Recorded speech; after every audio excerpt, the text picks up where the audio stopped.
Ginagawa kita eh. Dinate mo ako eh. Sobrang busy po talaga. Dinate mo mo eh. Dinate mo.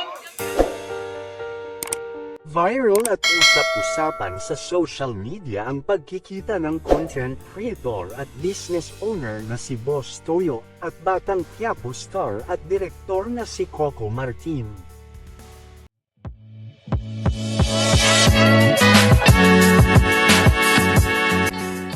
Nagbahagi ng litrato at video sa kanyang social media account ang content creator na si Boss Toyo kasama si Direk Coco Martin.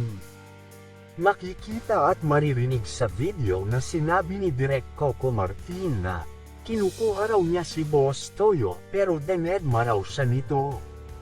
Sagot naman ni Boss Toyo, sobrang busy raw niya. Umani nga ng samot-saring komento at reaksyon ng netizens ang pagkikita ni na Boss Toyo at Tanggol. Marami ang nagsasabi na baka raw kay Boss Toyo ibebenta ang Star of Venus na kinuha niya kay Don Facundo. Sa latest episode kasi ng hit teleseryeng FTJ's Batang Quiapo, kinuha at itinago ni Tanggol ang Star of Venus habang nakikipagbakbakan sa mga pulis. Nagkakahalaga ang naturang diamond ng 300 million pesos na siyang susi sa pagyaman ni Tanggol. Samantala, papasok kaya si Boss Toyo sa Batang Quiapo na siyang pagbibentahan ni Tanggol ng Star of Venus o ibabalik niya ito kay Don Facundo? Yan ang aabangan natin sa susunod na episode ng Batang Quiapo. Narito ang mga komento ng netizens. Kung papasok sa Batang Quiapo si Boss Toyo, sa kanya ibebenta ang big diamond na kinuha ni Tanggol para yumaman. Boss Toyo, masasama ka dyan dahil yung diamond na nakuha ni Tanggol sa'yo ibebenta, kaya welcome sa Batang Quiapo.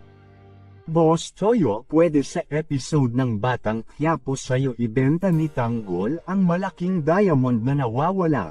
Ganda siguro ng kaganapan. Ayan na Boss Toyo, baka possible sa'yo ibenta ang diamond na kinuha ni Tanggol. Boss Toyo, baratin mo para mabaril ka ni Baby Giant.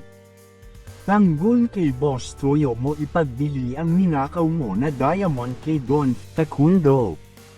Unang kilatis sa Star of Venus, yung 300 million naging 300 pesos, burnout mode.